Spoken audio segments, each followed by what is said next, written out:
unleash this virus. Yes, and others as well throughout your history. So in terms of us rebuilding those ecosystems, can you make some suggestions as far as what the individual can do on their own, as well as other steps that we could take to restore these ecosystems? Well, again, it's about taking the actions that are germane for the reality that you prefer to live in. So this is really, in some sense, quite obvious. If you have destroyed the ecosystem, restore the ecosystem. Plant trees, clean your water, clean your air, create actions that are in alignment with the idea of the kind of world that you prefer to see. So if you want to see a more forested world, if you want to see a world with cleaner water, or you want to see or breathe in a world with cleaner air, do the things that are available to you with your technology or your abilities to actually create those things, create new environments, recreate them. It's as simple as that. Now, there are other things that you can possibly do, but remember that physical action is the language of physical reality.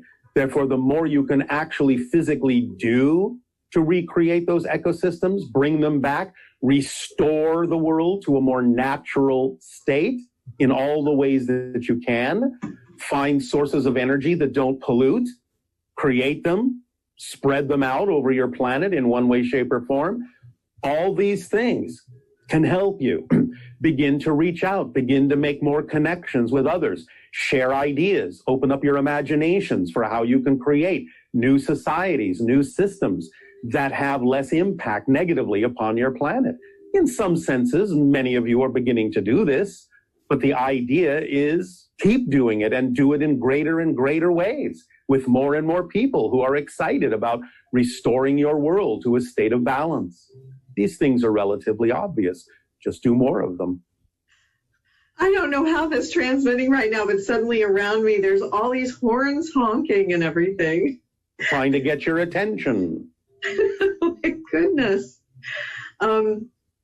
Okay, so when we were talking about restoring ecosystems, you know, they're actually quite complex because there's so many varieties and species within an ecosystem. You have the ability to do it. Do your research and take the actions that are necessary. Just do the best you can. Remember, it's the actions that make the difference. Even if a particular ecosystem is not actually restored on the version of Earth you're on right now, taking the action in that direction is one of the things that will help shift you to the versions of Earth that will actually have more balanced ecosystems. Remember, you never change the world you're on.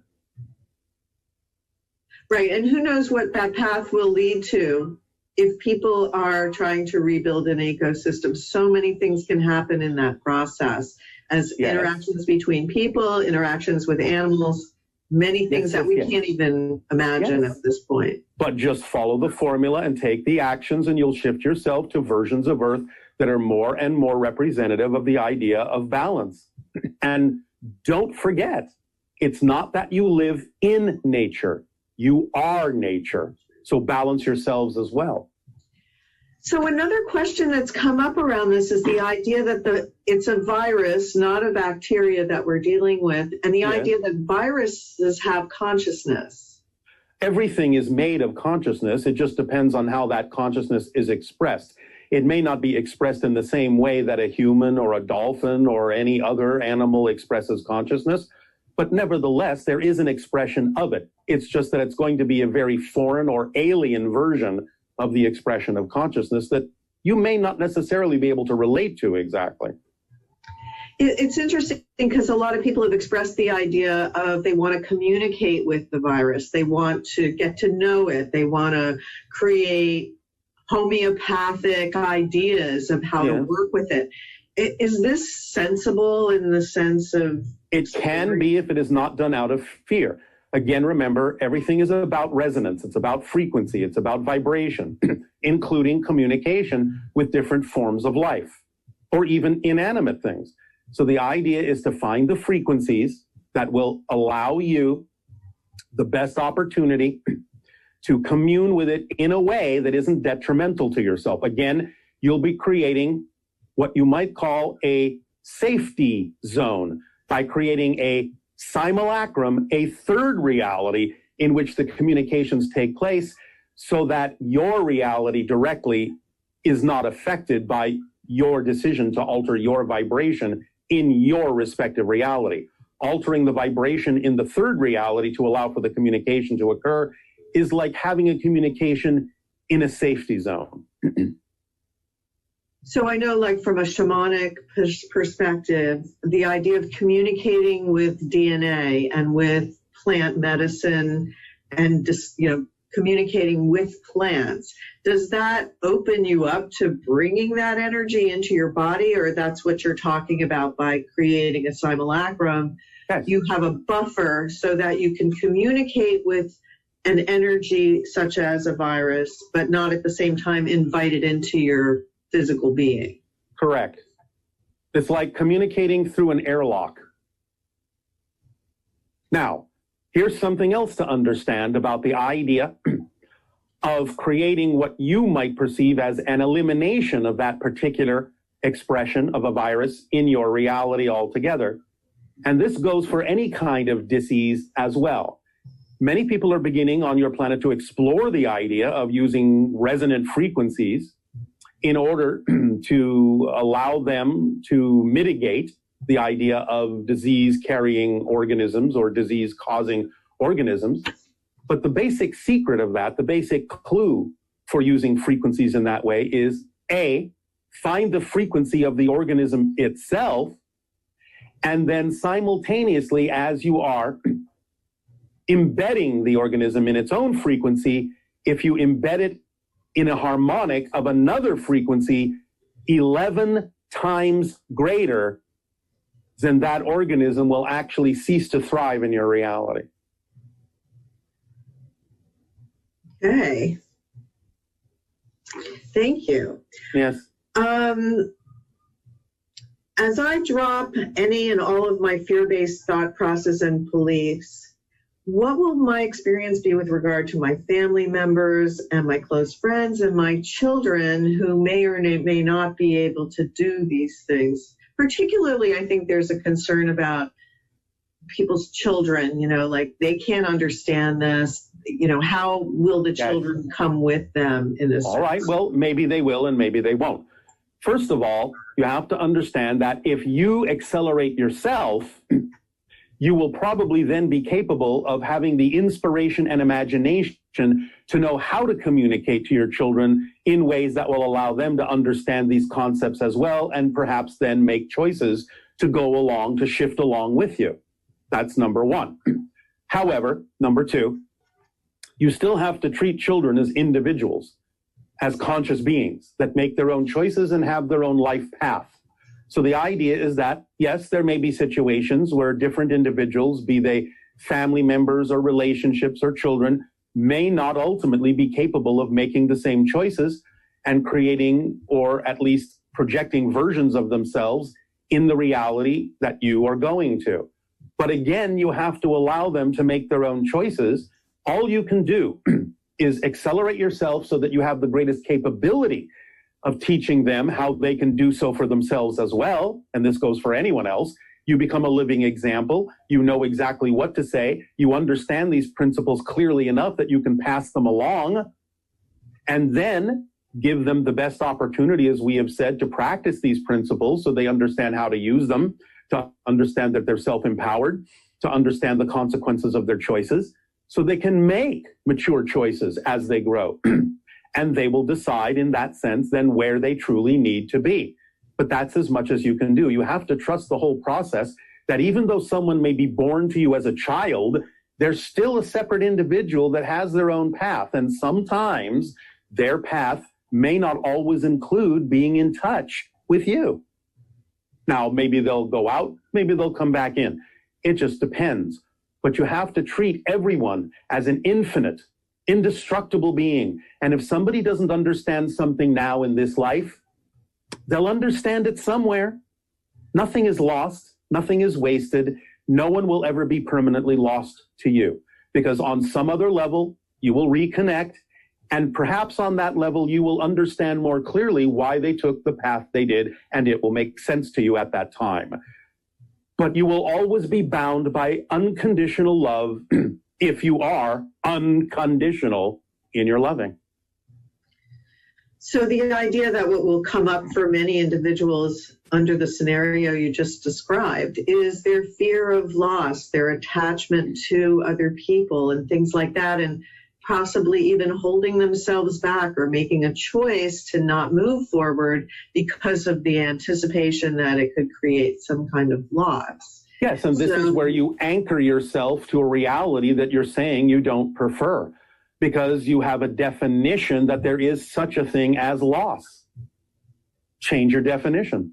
Understand the greater selves that you are. See yourselves from a greater perspective, a higher perspective, where you know you are always in touch on some level. And that's what we're saying is when you accelerate your own vibration, one of the symptoms of going into a higher version of physical reality is you'll have the capability in your senses to be able to sense more of that being, more of that personality on another level. And you will know that you're always in touch. You will know that you're never really out of touch, even if temporarily the personality projection of that person may seem to be missing from your life, but they're not really missing if you are capable of communicating with them on a higher level. So it serves you to know you're always in touch by accelerating yourself forward and not anchoring yourself to a reality that has a definition of loss and disconnection in it. Then all you're doing is reinforcing the idea that they're missing, when in fact there are many aspects of their being that may be attempting to communicate with you, but then you're the one that's missing because you're not allowing yourself to go into a state where you could perceive that more of that person, not necessarily the personality, but more of that being may be attempting to talk to you. And you're not paying attention because you're not in the right frame of mind and the right state of being to know that you never actually lose anything. You just shift to a different level of understanding and communication. So fundamentally, it always comes back to dealing with your own state of being and whether or not you're staying in a positive state or you're succumbing, in a sense, to negative beliefs. Not succumbing. Choosing. Yes. Stay in the driver's seat. Stay empowered. Use empowering definitions. Not succumbing, choosing. Because when you know you're choosing, you have something to work with that you can change. If you say succumbing, then there's nothing you can do. You are powerless. Or at least you're using your power to pretend that you're powerless. And if you don't prefer to do that, watch your definitions because they determine how you experience everything in your reality.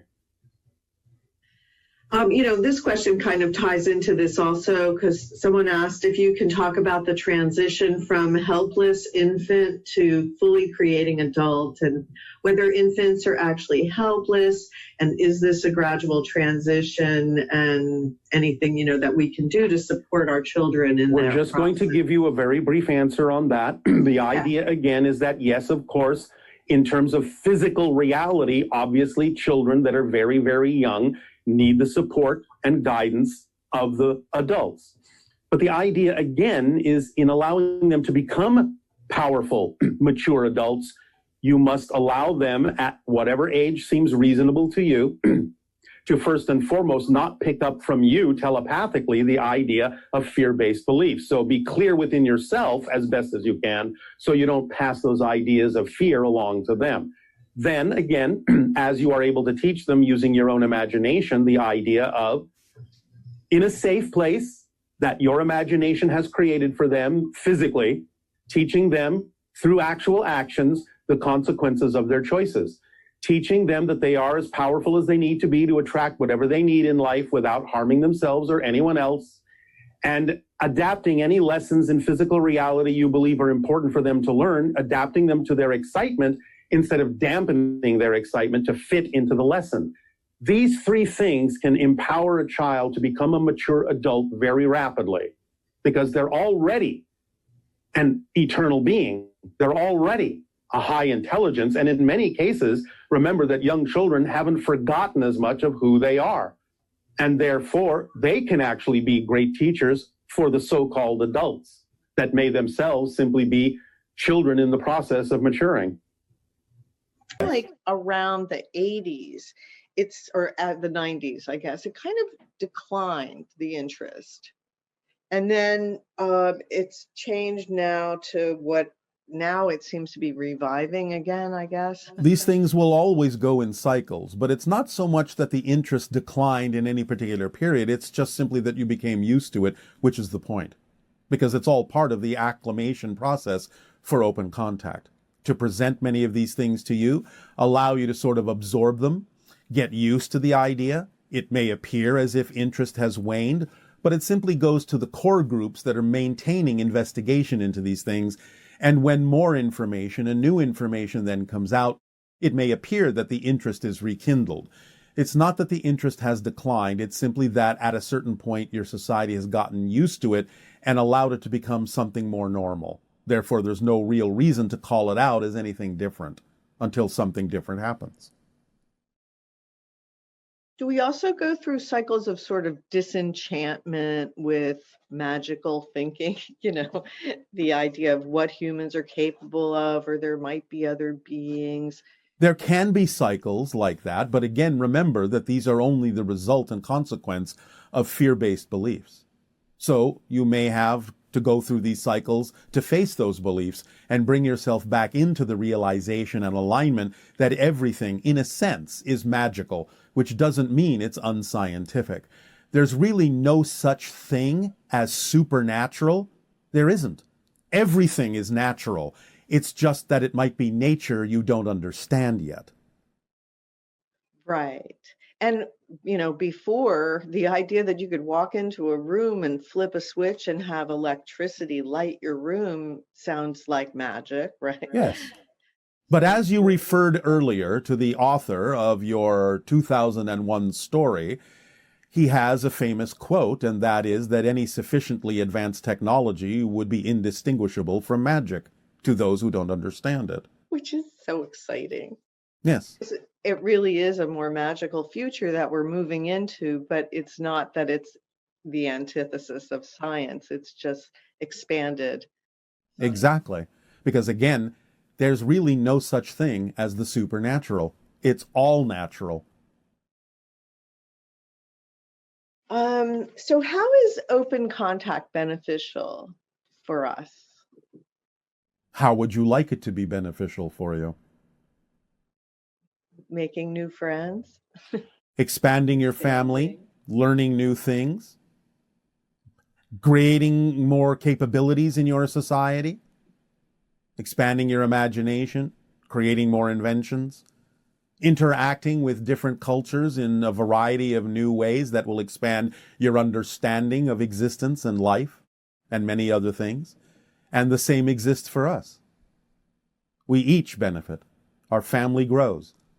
We see from different perspectives. We learn more about all that is and all the different ways it has of expressing itself within creation, which puts you more in alignment in your understanding of existence and allows you to do more things than you did before. I know one person was asking about the evolution of humans, and as you're expressing that, it just brings to mind the idea that as we evolve, we appear to be more and more magical, more and more in touch with extra dimensionals, extra other dimensions, and making that more normalized in our experience of being physical. Yes, and paradoxically, you're actually, as you evolve, becoming more human.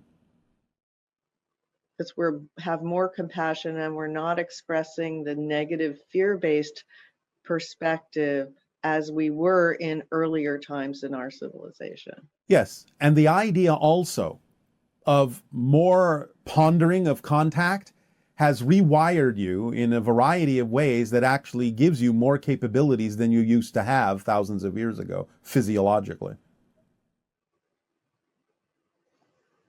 Yes, so interesting. So what is the relationship between ET contact and fourth density?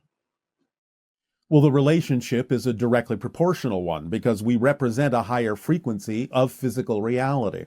So the idea is that as you are evolving from third density to fourth density, all that means is you're raising your frequency into a higher expression of physical reality. And extraterrestrial beings can represent that and can, if you're willing to match their frequency, allow that vibration to rub off on you, so to speak, so that you can begin to accelerate toward the experience of a higher level, a higher frequency, and a higher experience of physical reality that you're referring to as fourth density. I know that some individuals are concerned about leaving other people behind when they accept a new paradigm for how reality works and moving to a higher expression of yourself. Yeah.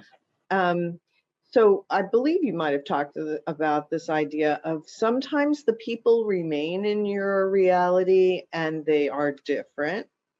Sometimes they leave your reality, right? Or you leave their reality. But the way that we experience it as an individual and the people we care about, what are some ways that, other than what I just said? I mean, how does this All right. work? Well, again, the idea is to increase your vibration into the realm of compassion. When you do that, you start to have a different perspective of the choices that different people may make, even if they don't make choices that are aligned with yours. You still be able to see that they are following a path that they believe they may need to follow to learn what it is that they have chosen to follow or learn in their theme of exploration. And you also start to really, truly realize and experience others, no matter the choices they make, as eternal, infinite beings.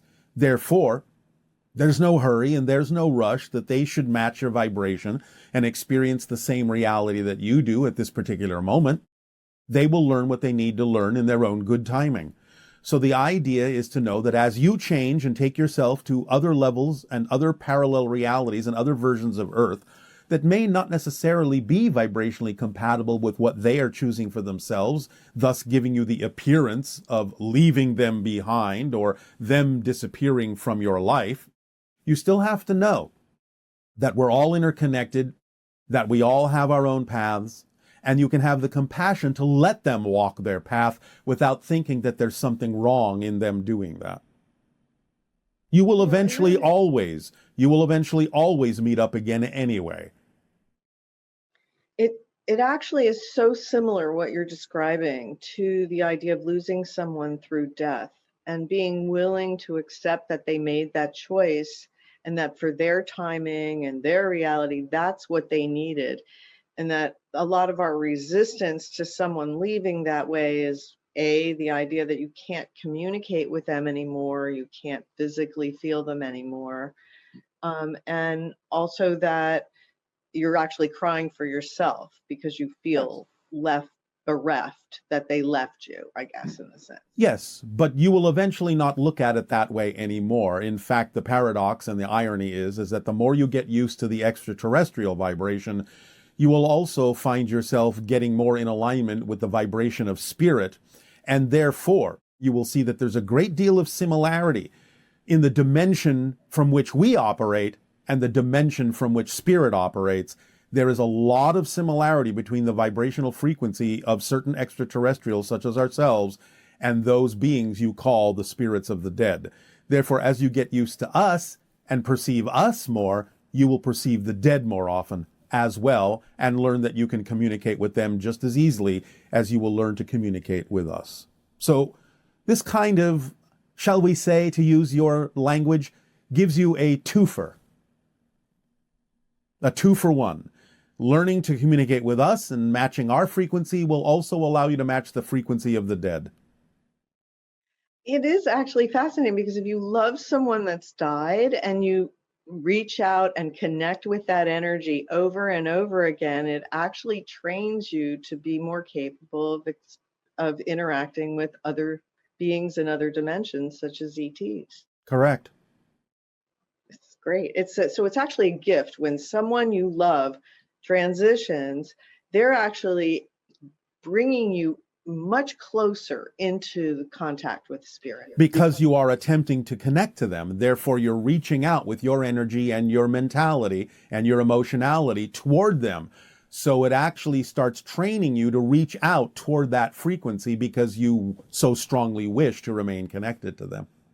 I know, and most people don't even feel it, that the person on the other side is connecting and reaching out because they're in such grief, their vibration drops and they can't. Yes. And in fact, the irony of that situation is that beyond a certain point of what you might call natural grieving, to get used to the idea that they are not physical anymore, the idea is that many times when such spirits attempt to contact you, to attempt to communicate with you, because of the definition you're holding on to that you have lost someone, that you're not connected to them anymore, just because it isn't the way it used to be, you may actually experience that communication as more grief.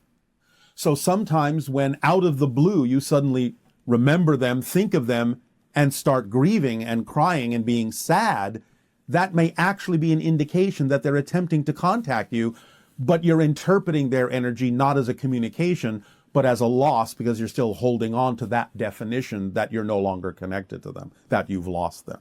So that's the irony sometimes of grieving much later on, when the idea is they're attempting to get you to simply realize that they're still around.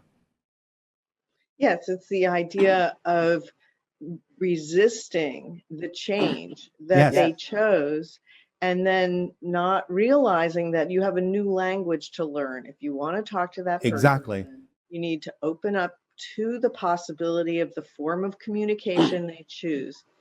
Because when someone loves you, they don't stop loving you just because they transitioned. If anything, they're always focused on how much they love you. So yes, it's this is learning their why. language. Yes, it is literally like someone simply moving to a different country. And now that they have the language of that country, it does behoove those in physical reality to at the very least learn some of that language so that you can communicate. Now, of course, like the higher mind, they will attempt to communicate with you through energy forms, which again you can feel suddenly as a wash of love over you or wash of compassion over you, and even the idea of an acceleration of your own passion, because that's the way the energy language of spirit translates in your physical form. So pay attention to synchronicities, because they can be communications from them and all sorts of different ways. But again, the idea is that they're not always attempting to do that. They have their own lives to experience as well.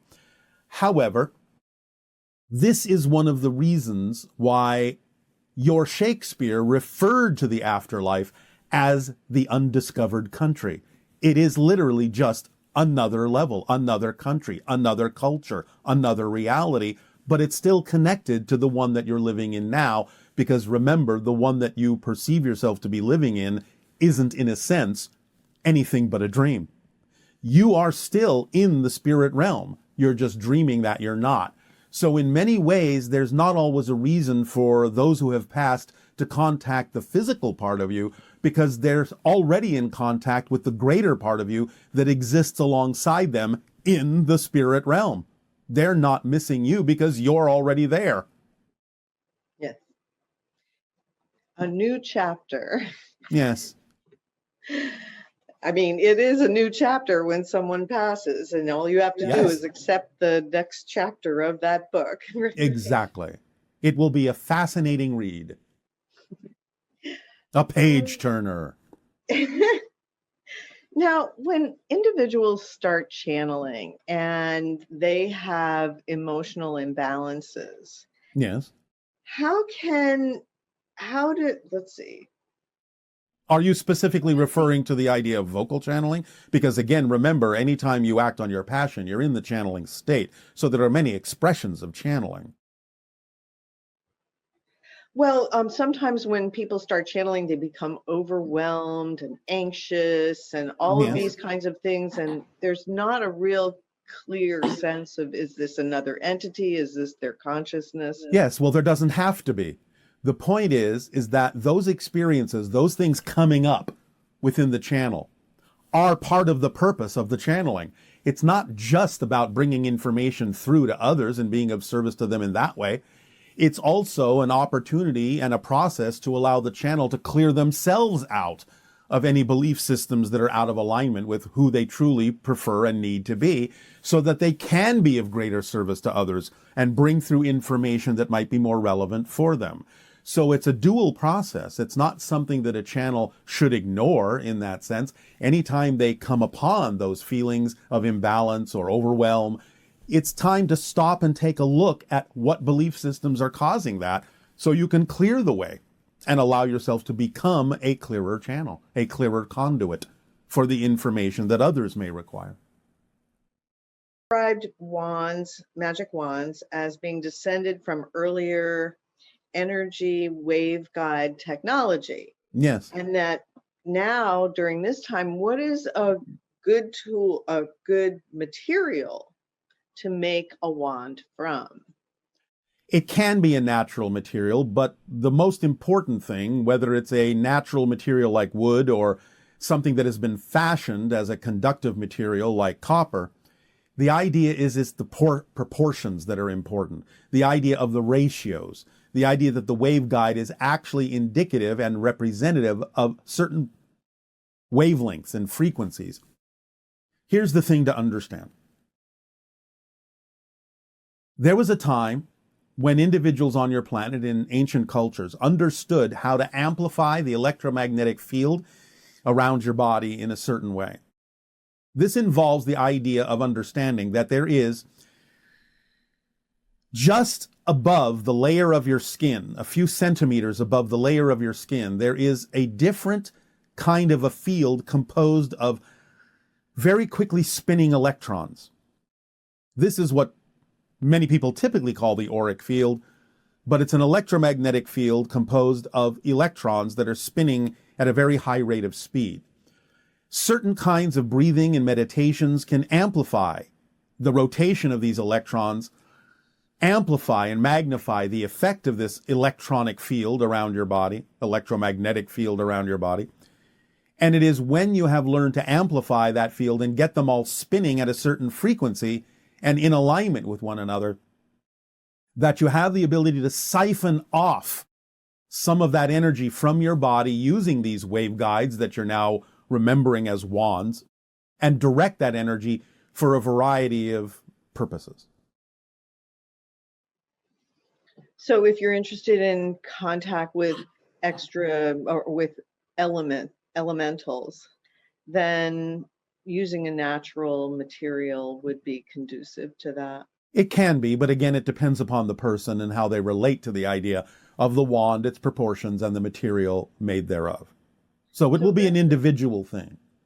So as far as those proportions you were describing, can you give us any of those proportions? Or did you just do that and I missed it? Well, again, some of it is based on the natural phi ratios of 1 to 1.618, because that's what your body is based on. So it's an extrapolation of that, but it's also picking up on the wavelength itself that is generated by the spinning electron field around your body. So that would have to be measured, because it will be slightly different for every individual, and therefore the proportions and dimensions of the wand would also be slightly different for every individual. Okay. Maybe we'll explore this more deeply going, in the future. Is there a vibrational phone number for the magical world of Avalon?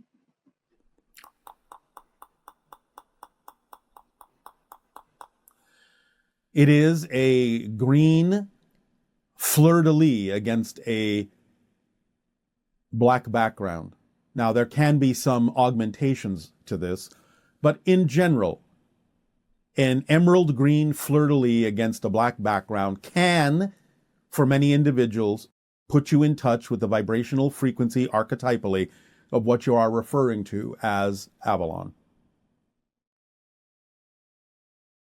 Thank you. Yes. Okay, so these are questions that are more based on consciousness and personal growth and everything. Yes. What is your definition of conflict? That which is out of alignment with itself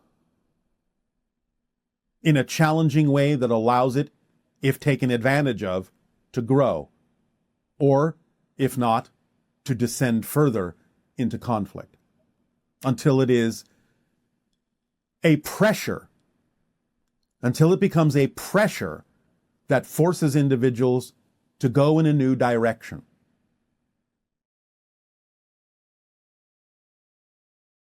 Okay, and interestingly, one person was talking about pressure, and that internal pressure, and it was like making them feel like they have to do this and do more, and that's not the same kind of pressure you're talking No. about. That's self-inflicted pressure. I'm not talking about the pressure that comes from holding on to negative beliefs, although there is some crossover here.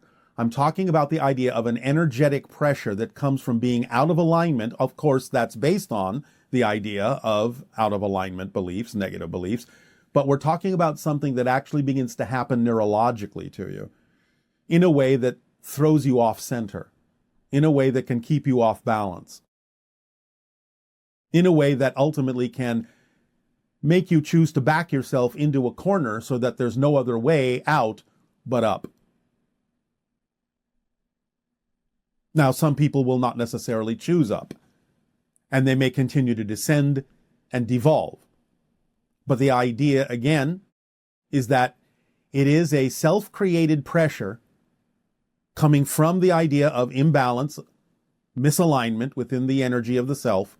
Again, yes, to some degree connected to the idea of fear-based beliefs, but experienced a little bit differently, in the sense that it's all the energy is going to sort of crushing you into a smaller space, forcing you into a misalignment that is painful enough to give you the opportunity to decide to move in a new direction to free yourself. Although, again, some people will not choose to do so, and therefore may choose to die as a result. Yes, and you see that sometimes where someone has a bad break, so to speak, where things really go south, a tragedy or something. Some people are able to take that and turn lemons into lemonades. And some people can turn lemonade back into lemons, yes. But then they start having a series of negative synchronicities, and that shows you that you are gone down the rabbit hole, right? When that happens. A particular kind of rabbit hole, yes. But again, depending on how you use that, it can be very similar to what we have described before as the watermelon seed principle. When you are exerting this kind of conflictive pressure from above and below, the seed of your consciousness has really no choice but to spit out in a new direction. Otherwise, it will get crushed. But again, remember, you're always eternal. You always have another chance. And so what would be your definition of a challenge? A challenge is that which helps you grow, which helps you see more of yourself, which allows you to expand your perspective and your consciousness in a variety of ways, and is representative usually of the theme that you chose to explore that deals with transformation of yourself. Challenge is change. Challenge is the fifth law in action. Everything changes except the laws. So challenge is change in action, the fifth law in action. So when someone is making decisions from unconscious beliefs, Yes. can you share a little bit more with us about how do you know if the choices you're making and the effects you're receiving are from unconscious beliefs or conscious beliefs? Well, very simply, if you're not conscious of the belief that is creating the way you are responding or reacting to experiences, then clearly they are unconscious. Therefore, that's why we always suggest that you actually go looking for them to make them conscious, because you'll see the reflection in your physical reality, perhaps in the form of frustration or confusion. Those kinds of indicators are in fact indicators that there may be unconscious beliefs that you're buying into. And therefore, that's why we always say, go looking for them, dive in, investigate yourself, find out where the frustration and confusion is being generated. They're being generated by unconscious beliefs. Make them conscious, you'll see what they're saying to you, and you'll realize that much of what they're saying aren't facts, they're just beliefs, and that they really make no sense in alignment with who you really prefer to be. That's why it's so important to make the beliefs conscious. So you don't just sit there and wonder, why am I so confused? Why am I so frustrated all the time? I don't understand. All it takes is understanding how things work, such as how beliefs manifest themselves and perpetuate themselves. And that it is important to ask yourself, what would I have to believe is true about myself in this circumstance to be experiencing what I'm experiencing? Those are the things that will allow, if you're willing, for an investigation into the unconscious mind to bring forth a light, a spotlight that will highlight the belief into the conscious mind so you can deal with it, so you have something to work with. So when people choose to incarnate in this physical reality, Linearly speaking, yes. you mentioned something about you have to be tough, and is there someplace else where people who aren't tough incarnate? Well, yes, sometimes people who aren't tough, just to use that word, also do incarnate on Earth, and it depends upon what it is they're here to explore that determines whether or not that will benefit them in a positive or a negative way. Nevertheless, yes, there are many different realms where you don't necessarily, again, just to use that convenient term, have to be so tough. Now, that doesn't mean that they don't have their own challenges. So the idea is that you're always learning. But remember that challenges don't have to be experienced from a negative perspective. Challenges are fun. Challenges are wondrous, creative things. So, yes, there are realities where you don't have to be quite as steadfast, in a sense, as what you may experience in the school of Earth, but that doesn't mean they don't have their own challenges. And this is kind of funny. Why are some people late all the time? And what kind of a belief creates lateness? Well, again, you're going to have to take that on a case-by-case basis because there are many different kinds of beliefs that will cause that, ranging from the idea of not quite understanding the concept of timing and still being too focused on time so that you're misaligning with the idea of your timing, all the way to someone else is not important enough for me to consider. So there can be many different kinds of belief systems that may need to come to light to understand the concept of lateness. Some of it has to do with dissolving sociological norms.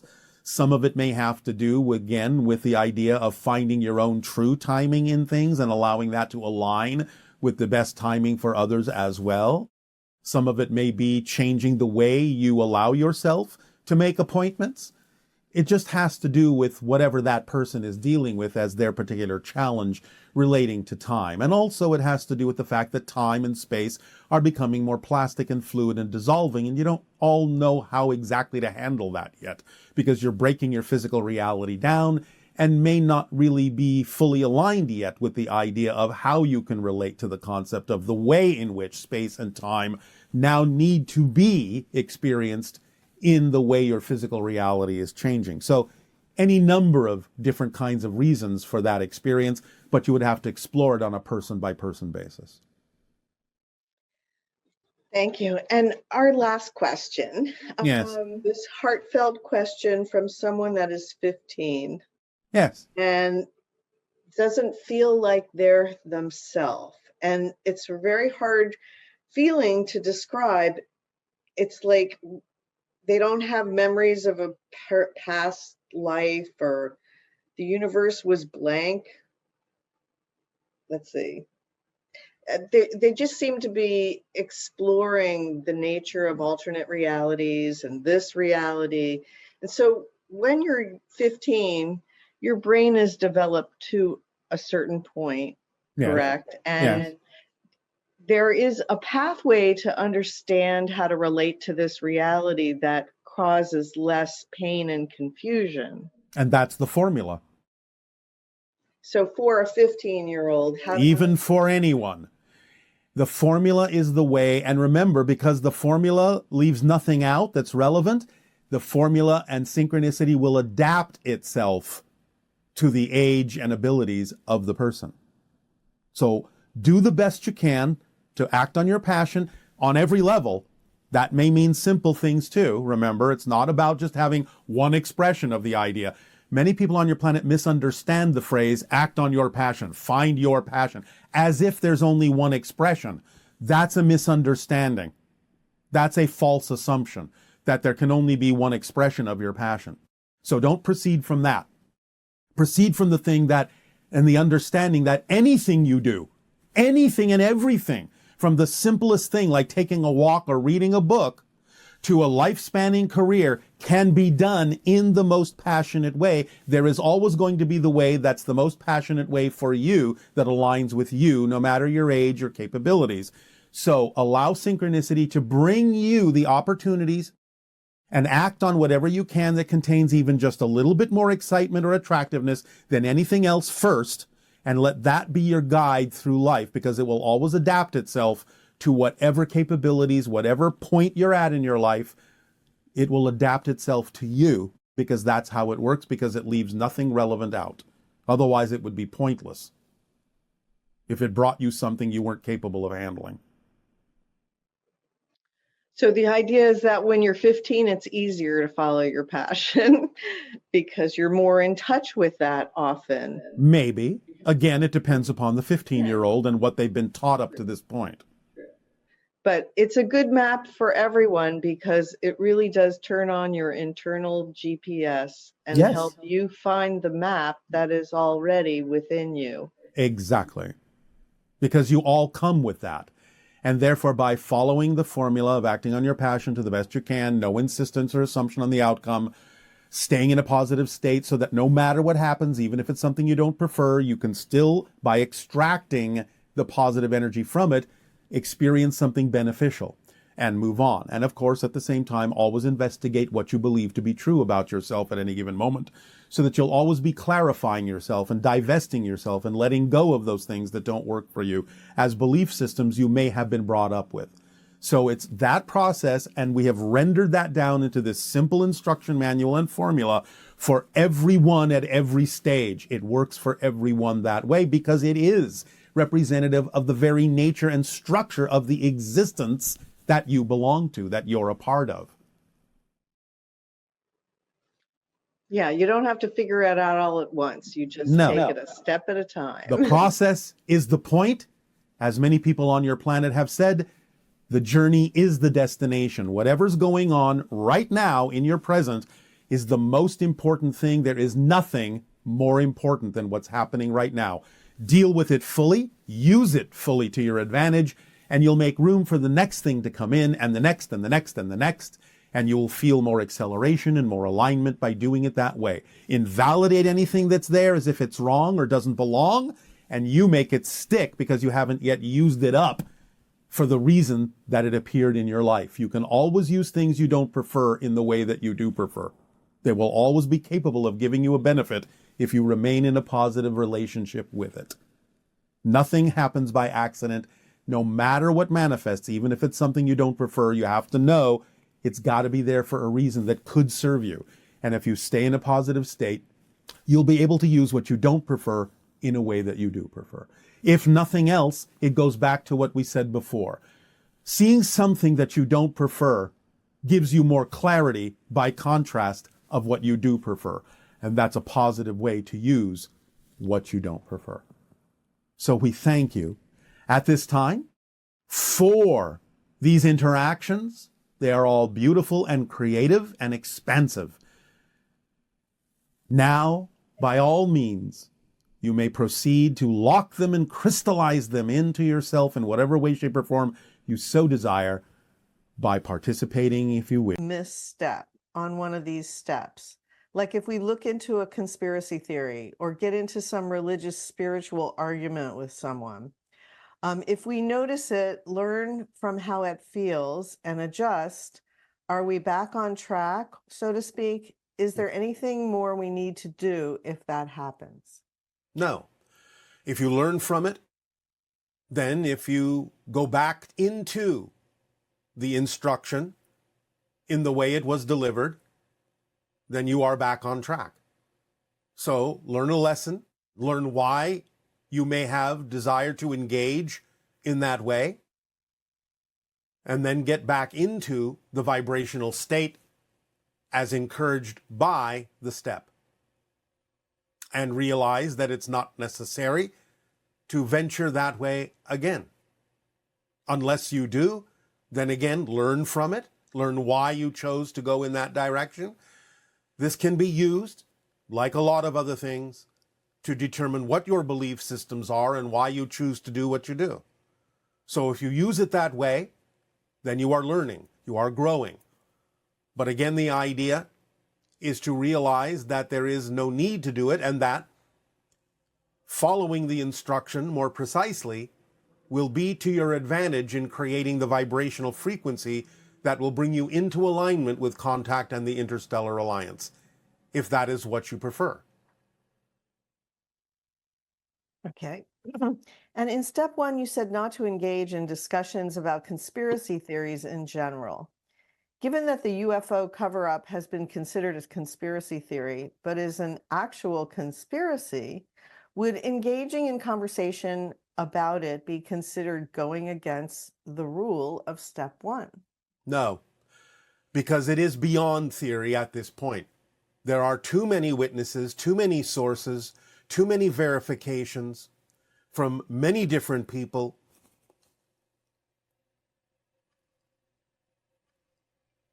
And therefore, it is out of the category of theory. So you can research, you can discuss. It has been suppressed and covered up. At this point, it is relatively obvious that there is enough research, enough validation from so many different sources of different types that you can consider it to be something that is real.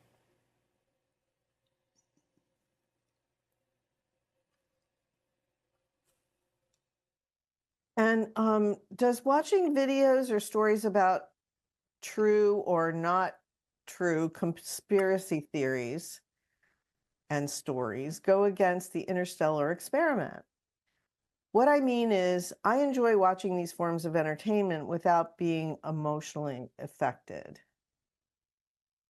If it is research, if you can remain neutral in observing all of the input from those particular presentations, then it is research. But the idea is to allow yourself to pay attention to whether you are becoming caught up in it once again, if you ever were, and to remain neutral in the observation of those things so that you don't necessarily develop a strong opinion in one direction or another about what is true about them or not. If it is too challenging for you to not form an opinion, to not have strong perspectives on what it is you are watching, what it is you are absorbing, then again, it would be best for now to back off and remain neutral and maybe not absorb as much of the information. But if you can remain completely neutral, completely objective, and allow it all to simply be information for the purpose of research, then it is fine. But you have to pay attention honestly as to whether that's what you're doing or not.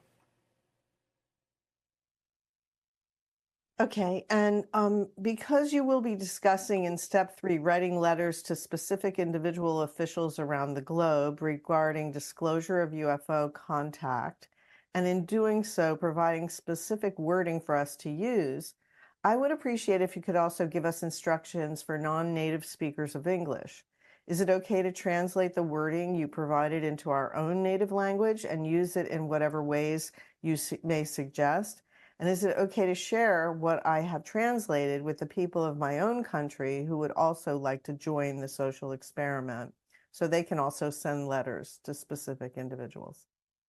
Yes, that is fine. However, one suggestion we would have would be, don't necessarily rely on your own translation unless you are a professional interpreter, a professional translator who is absolutely certain that your translation is accurate in terms of the intention and meaning behind the words that are delivered in English.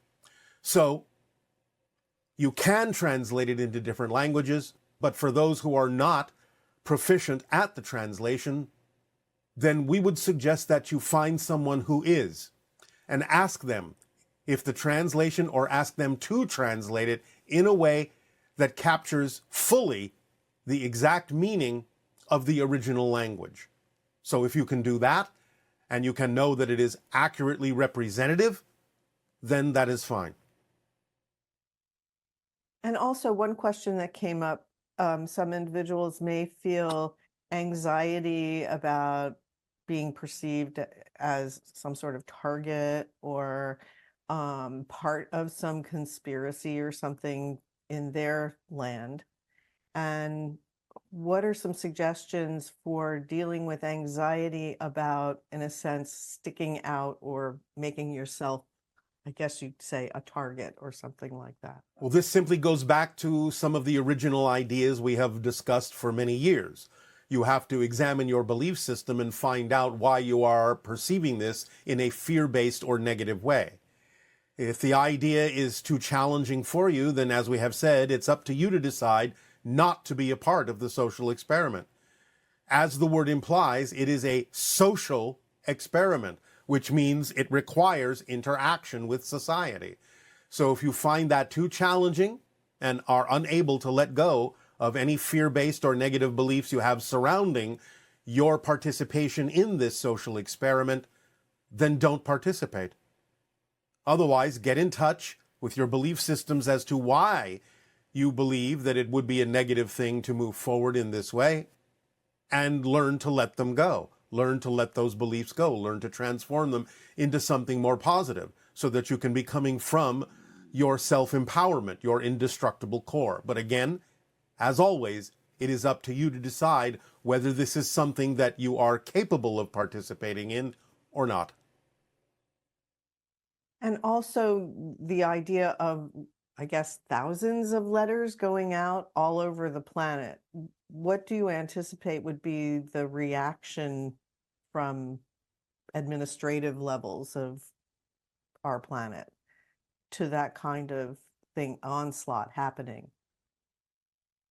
One particular reaction would be that they understand that there is organization to these thoughts.